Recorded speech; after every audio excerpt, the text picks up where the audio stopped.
Hey, deserving listeners, I'm a little stuffed up right now. Let's watch anyway. I'm just excited to know that in less than 2 weeks, I'll be marrying her.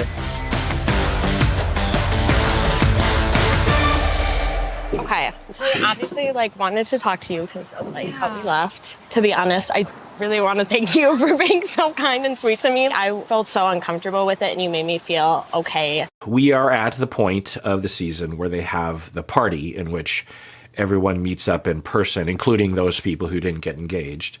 I guess we would call it the big party because there's the little party that they have at the getaway, but they are having the all-cast party, maybe. And Molly, she is consistent with her behavior in the pods in that she's being super cool. She is thanking Lauren and being really nice. I'm trying to think of a time when someone in Molly's position would have been so magnanimous. Now, maybe some people would think that Molly is just putting on a show or something. It doesn't look that way. I think particularly because of her behavior in the pods. And I guess we'll see where this goes. But usually the Mollys of the world are either fine and they're cool about things. You know, I'm just thinking back to some of the other people. Or sometimes they are still hurt or jealous or angry or hostile or drama people. But Molly is being great, so that's nice. I want to thank you for being so kind and sweet to me. I felt so uncomfortable with it and you made me feel okay about being in that situation. So thank you so much. Totally. So last Friday was that basement bar. I don't know if you heard that. Yes, I did. Yes. Okay. I know. Okay, so Molly is wanting to, I think, get out ahead of any sort of misunderstanding or anger by just telling her. This is classic detriangulation, by the way. I'm tempted to talk about the Bohemian concept of triangulation and detriangulation, but generally speaking, one of the generally healthy functional ways of behaving in tense situations like this is to just be upfront and forward with people and not to hide and have secrets and try to defend. Just lay down the line. It depends, of course. But so she is saying, hey, I imagine Molly came to the party and was thinking, as soon as I can, I want to talk with Lauren so that there isn't any misunderstanding that I did see Dave. Lauren wasn't there. And I don't want there to be any misunderstanding that somehow I was flirting or we were flirting or I just, I was out with all the pod people and then Dave walked in and I was like, oh, and I thought, where's Lauren? And I just didn't know. So I just, so that's really healthy as well. And, hey, Dave's over there. Do you want to say hi? And I was like, nope, I'm good. Yeah. But apparently there was a girl all over him. I didn't see it. I don't know what all over him means. Yeah. But I was like, do I text Lauren about it? And I was like, I don't want it to seem like I'm bitter or against our relationship. Yes. Okay. Also good that Molly wants to get out ahead of that. That's a pretty big bomb to drop. Now, Lauren and Dave have broken up, but I don't think Molly knows, or maybe Molly does know. Maybe that's why Molly is just sort of laying it out there. But that's interesting. So it sounds like Molly is saying she didn't see someone, quote unquote, all over Dave, but she heard and is repeating that information. But Molly, similar with other behavior, is wanting to communicate that she knew about it and she wanted to tell Lauren so that Lauren could know the situation as a friend, right? And maybe in part of, solidarity among the women in the lounge, the friends. But at the same time, didn't have an established relationship with Lauren. I think partially because in the pods there was a bit of a rift, not a rift, but some avoidance of each other. They didn't really bond. It would be really interesting to hear how everyone bonded. The focus of the Love is Blind reality TV show on Netflix, I don't know why I'm saying it so formally, but is the engagements and the heterosexual romantic relationships. But it would be interesting, perhaps just as interesting, of a reality TV show to depict and learn about the friendships that occur. And sometimes we'll see the drama, but we don't get to see the developing relationships, which, I've talked about this before, how it could be, for a lot of people, even more intense, more likely to establish long-term relationships, more likely to be triggering, because that's who you're spending most of your time with, right? And I've thought about how in the past I've been at camps, as a participant, right, as a kid or as an adult, as a professional. For many years, I was a psychology consultant working with a school district with their camps, and the camps would be 2 or 3 nights, and 3 or 4 days. And this one camp, half the kids didn't know each other or barely knew each other. By mid-camp time, they were best friends. And even us, the adults, the chaperones and the teachers and the administration, and then me, I was the only psychology person, we would also be close. There's just something about living together and not having cell phones around, because the camp that we would go to actually didn't have cell coverage because it was in the middle of nowhere. It's by Mount Rainier, if you're familiar. It's actually a camp I went to as a kid. Anyway, so in the pods, they're there for 10 days. So you imagine just how close they would get. But anyway, I think that the two of them weren't necessarily good friends. And so if they were, then Molly would know what to do, right? She would be able to reach out to Lauren and broach this topic, knowing that Lauren would trust Molly in terms of her intentions, right? But Molly is, 2 thumbs up to Molly for just laying it out there, not being all busted up or weird about it. This is my style, by the way. I don't know if everyone does. Whenever there's tension or conflict or worries, I tend to just show my work. I just start from the beginning, and it can be wordy, which shouldn't surprise anyone watching this video. But I find that I don't know, for me, this is what I want to hear from other people. And I just think that it would help, rather than avoiding or just saying little bits or trying to manage what to say and what not to say. It shows that you're trustworthy if you're just like rapidly working through your story, because it would be hard to make shit up at that point.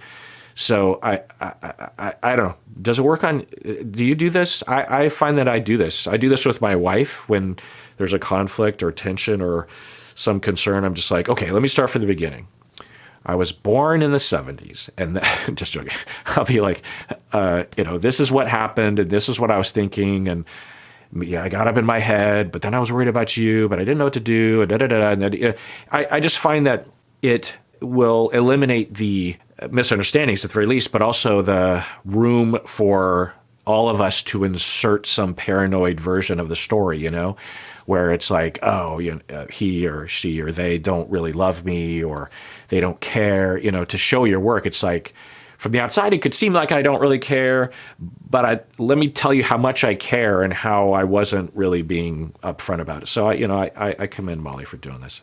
I don't want it to seem like I'm bitter or against trying our to, relationship. Trying to cause things. So it's someone needs to tell Lauren this, because I don't want her to not. Oh, I'm bearing the lead. So we're hearing rumor that Molly heard from someone that, going back to that REO Speedwagon song, heard it from a friend who heard it from a friend who heard it from a friend. You've been messing around. So, by the way, I was uploading a recent video, and it got flagged by YouTube for copyright for a song by Selena Gomez that I'd never heard before. In fact, I don't even know if I knew Selena Gomez was a recording artist. I only know her from a few things. One, did she date Bieber? I think. And then also she's in that mystery show with Steve Martin and Martin Short. I've seen bits of it. Stacy watches it sometimes when I'll be making content, and I'll go upstairs to get some water or something, and I'll see it in the background. Also, Selena Gomez, I know because she was a producer on 13 Reasons Why with my childhood friend, Brian Yorkie, who wrote an adaptation, I believe, from the book. And I talked with Brian Yorkie about it, and he talked about Selena Gomez. And anyway, so I'm sure you young people are like laughing at me right now that I wouldn't know that Selena Gomez was a recording artist, which makes sense, I guess, if maybe her and Biebs were pals because of that. And then anyway, so that's that bit. But okay, so we're hearing that Dave was with another woman. Yikes. Huh. I mean, anyone is capable of it, but I don't think I would have predicted that Dave would have done that. I mean, anyone's capable of it, but there weren't any other indications. And then, when you think about what he was accusing Lauren of, I mean, my God, dude. And maybe he'll admit to it and say that he's sorry. And these things happen, and it's not a good thing. People will be struggling at the end of a relationship, or their heart is mostly out of the relationship and they just haven't really reckoned with it yet. And they will come across someone, maybe even a former romantic partner, which is really common. And one thing leads to another, and you're groping each other in a bar. But you would think he would be at least smart enough not to do it in front of the pod people, because it's going to get back to Lauren. But well, maybe this is helpful to Lauren. But I imagine for Lauren, this would be quite a reveal of like, wait, so he did that? So he's like that? I don't know. I guess if I were to speculate or fit this in or add it on to my hypothesis about Dave's personality. Okay, so I've talked about dependent personality, and I've talked about perhaps a related personality disorder or subcategory called passive-aggressive or hidden hostility personality. I've talked about how for dependent personality individuals, they almost all the time as children were not allowed to express anger for some reason, and will express their anger, their hostility, their assertiveness through hidden or passive ways, sometimes so hidden that they don't even know that they're doing it. And one of the ways that they will communicate hostility and anger and assertiveness is through cheating. They will cheat as a way of, to them, they think they're actually expressing their... So I don't know about Dave and Lauren, but this is a very common scenario where you have someone like Dave who has the kind of profile and the behavior and the things that he says, and he is, let's say, angry at Lauren for what he was accusing her of, right? Of not having integrity. He didn't use that word, but we'll just say that as the topic sentence because I don't need to review. You remember all the things that he was tweaking out about the jabronis and all that stuff. And so that was the original anger that at the getaway before Sister. Sister was he was concerned about in the edit in the pods. But anyway, you know what I'm saying. So he's angry at Lauren for not being ready or not being pure or not having integrity or deceiving him or something. And the way that he expresses that anger, because we could say that he wasn't assertive or angry directly at her. He was in communication with her really quite soft. If you didn't speak English and you were to watch their interaction, I don't think it would be apparent that the two of them were saying what they were saying. He would deliver these ideas in a fairly soft manner and would also be exhibiting empathy. There's a time when they're on the couch and he's rubbing her shoulder and eye contact and soft speaking.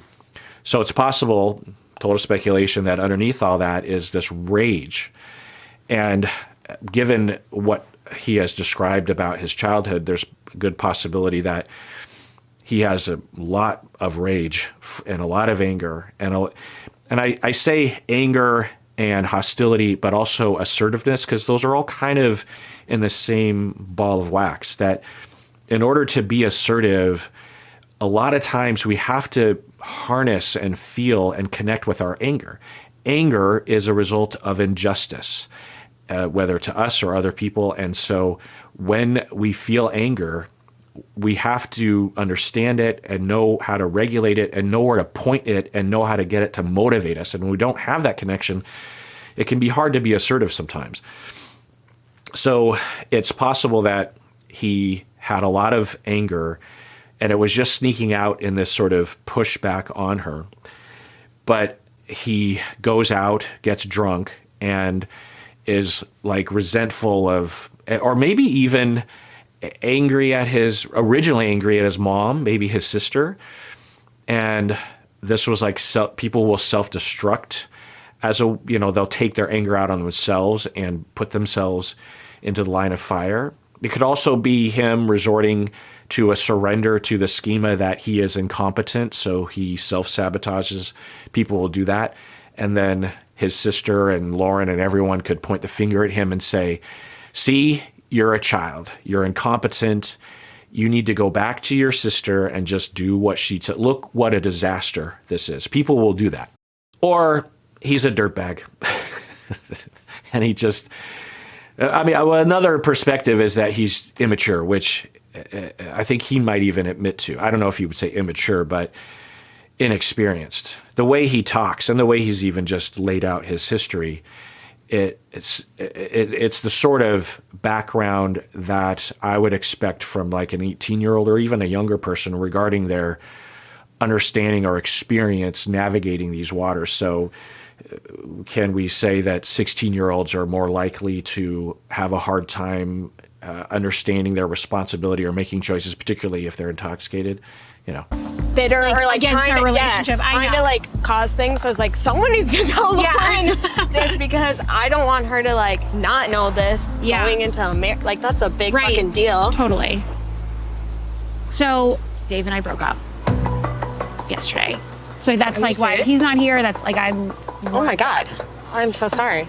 Okay, so I was wondering if Molly knew, and at least Molly's indicating that she didn't know, although I'm a little surprised given the way that she was describing the cheating.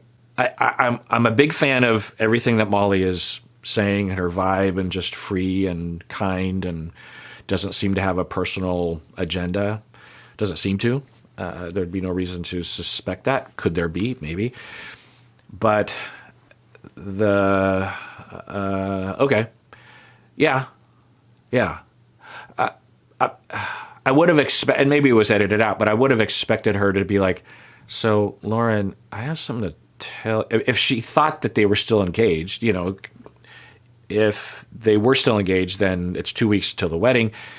This would be a massive bomb that you would be dropping. And Molly is, understanding the severity of it, the significance of it, but you just would think there would be more care while she is telling Lauren, look, I have to tell you something, and here's what I heard, and I'm not saying it actually happened, but I didn't know what to do, and it's been a day. It's been a while. Okay. He was like, were you dating someone before coming on the show? And I was... Okay, that's interesting. It sounds like it. I'm always curious about the timeline because it will inform the emotionality. And I think she just said that it was last night that they broke up. He was like, were you dating someone before coming on the show? And I was like, no, but I was like sleeping with this guy. And he was like, is his name? And he like said his name. And I was like, yes. He's like, I have mutual friends with him. Wait, I don't know if that was just misspeaking, but the way she laid it out, she says, well, yeah, I mean, I was having sex with this guy, friends with benefits guy, but we weren't serious. And then Dave volunteered the guy's name. Just a wild guess, or he knew, or I'm guessing Lauren just said it that way. Like, more to the story is Lauren was saying, oh, yeah, his name's Scott and doesn't give the last name and he works blah, blah, blah. And then Dave's like, wait, Scott so-and-so? I'm assuming that's what it is. Because how would it be that he would know?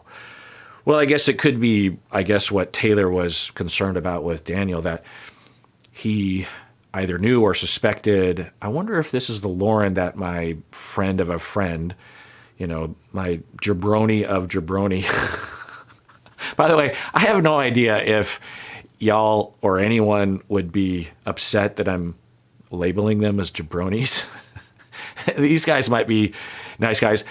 The guy in question sounds like he's got some issues, but who knows? And I'm not even really quite sure what the definition of jabroni is. Me and my friends just use that for a sort of dude who is, it's funny because I was in a frat, but I guess I would say a frat guy, so maybe I'm a jabroni. Maybe I was, when I get around my fellow jabronis, I return to jabroni dumb. And I was like, no, but I was like sleeping with this guy, and he was like, is his name? And he like said his name, and I was like, yes. He's like, I have mutual friends with him, and my friend knew I was going on this experiment and said, heads up, there's a girl that's going on that like has a boyfriend. Interesting. Wow. So it sounds like this was a bigger conversation than we saw. Even before he comes back stateside and gets his phone, he is knowing or knew in the pods. I don't even know. Or pieced it together when he got to... Wait. So if he's at the getaway and he puts two and two together, then he would have put two and two together in the pods. And then you're thinking, well, why did you move forward with her? Unless it came to him later. I don't know. But anyway, so before he goes into the pods, he tells his friend, I'm going on Love is Blind. And one of his friends says, heads up, there's a girl that's going on that has a boyfriend. And that's what was told to him. So that's why he was really going after her at the getaway. And then he gets back and they continue to claim that. And we saw the scene with her friends and we heard the claim from her. I've been saying from the beginning, we don't know. It's possible that she was a jerk face and that she did have a boyfriend. It's happened before. Somehow I doubt it. And I guess the question is why would I doubt it? Typically, if that were the case, we just would have seen a different presentation from Lauren. Like she's bringing this up, right? She would just avoid it. Or while they were fighting about it, Dave and Lauren, particularly once they're stateside, that she would have said different things because she was really wanting to talk with everybody. She's like, let me talk with your friends. Let me talk with the guy. Let's bring it all out. Usually if you're lying, then you would not want that, right? Now, some people are just really good at that sort of thing. And why does me sleeping with someone for 2 months before this equate to like me not being ready for marriage here? Yeah. And like wanting to be with you. That shouldn't fucking matter if I'm engaged to you. He never let me meet his friends. He never let me meet his sister. He was acting like he was choosing between like the devil and his family. Yeah. So Lauren is describing it pretty well. That is what we saw. Yeah. So was Dave celibate for years or what? Dave is claiming he was like celibate up until the day he came to the pods. Oh, you've never had sex? Wait, that makes so much sense. Dave is a virgin. Really adding up now. This makes all the sense in the world. I knew it. Okay, they're joking, so I'm wondering what was said. I think that Lauren was just making a joke. Maybe also not wanting to talk specifics about Dave, to not reveal specifics. I don't know. But, they're laughing. Also, it sounds unlikely. But given the way that Dave talks, it's possible, right? The way that Dave, his vibe is one of a modern dude, but it's possible that he's quite traditional and either due to his upbringing or just the way that he is or his lack of experience or something. I mean, it certainly would explain a few things if he was extremely traditional and either had very few encounters with others or none. But that wasn't the impression that I had. But he never went into specifics, and why would he? It doesn't really matter. Well, although at one end of the spectrum of the possibilities, it would at least explain part of it, right? As someone that you were about to marry, he should have had your back and been like, Yeah. this is my fiance, and I don't care what the fuck you think about her. Yeah. I have Give her her a chance. back.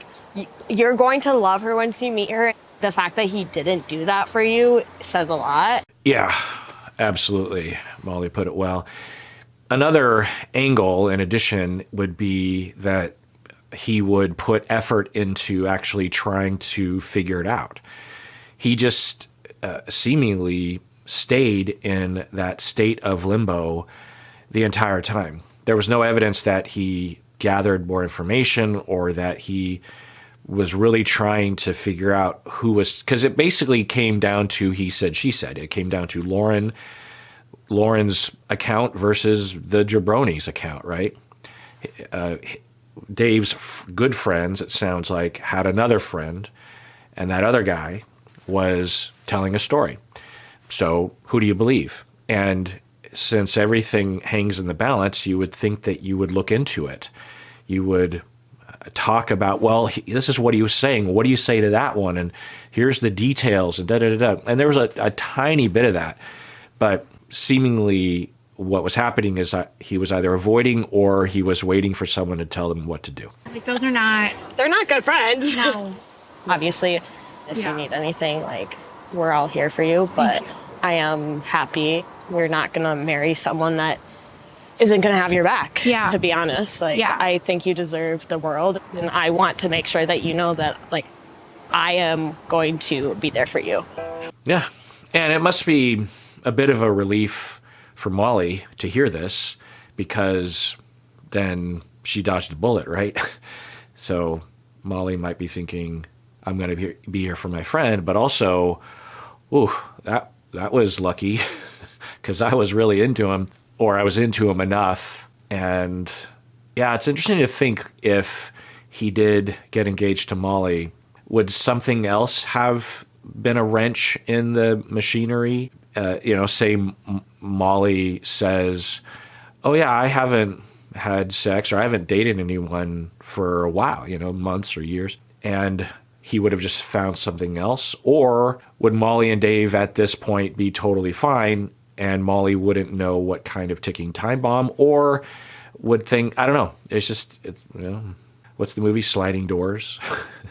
What was Ben Affleck and what's her name? Gwyneth Paltrow was in that. You remember that movie? Ben Affleck isn't in Sliding Doors, but Gwyneth Paltrow is. Into the lounge, like, you just being so nice to me, truly, like, because I just know, like, he wasn't that great. Like, I mean, did you see his selfies on his Instagram? I said when I got home, I was like, when I looked at his Instagram, I was like, you know what, I'm good. I'm good. I didn't need to see those selfies. Yeah, Okay. that's fair. Yeah, Molly is doubling down and saying, I'll never forget how nice you were. Yeah, I mean, I wouldn't say that Lauren was particularly nice. I wouldn't say she was mean.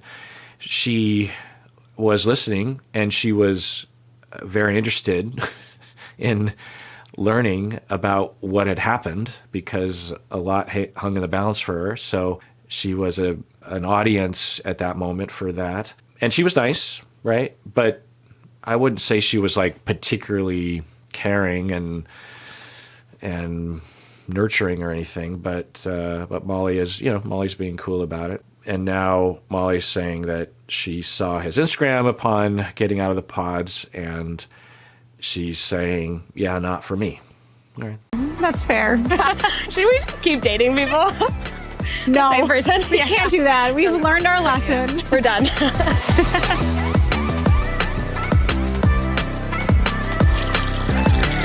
Yeah.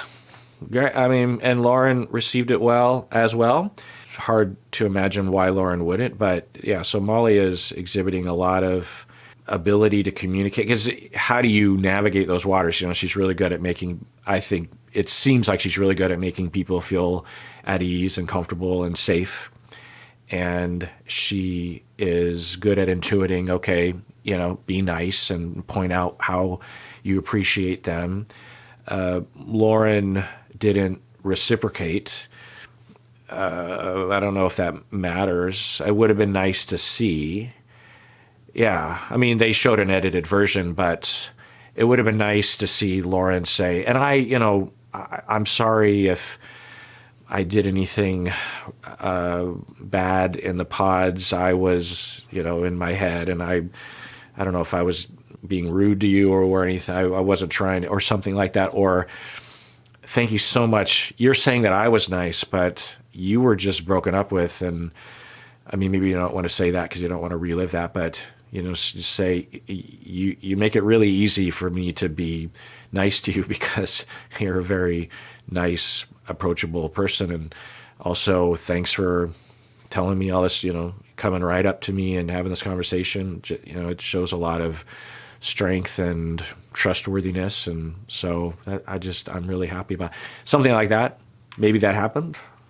All right, well, let's adjourn there for now. Tune in next time when I continue watching. And everyone out there, please take care of yourself because you deserve it. You really, really do.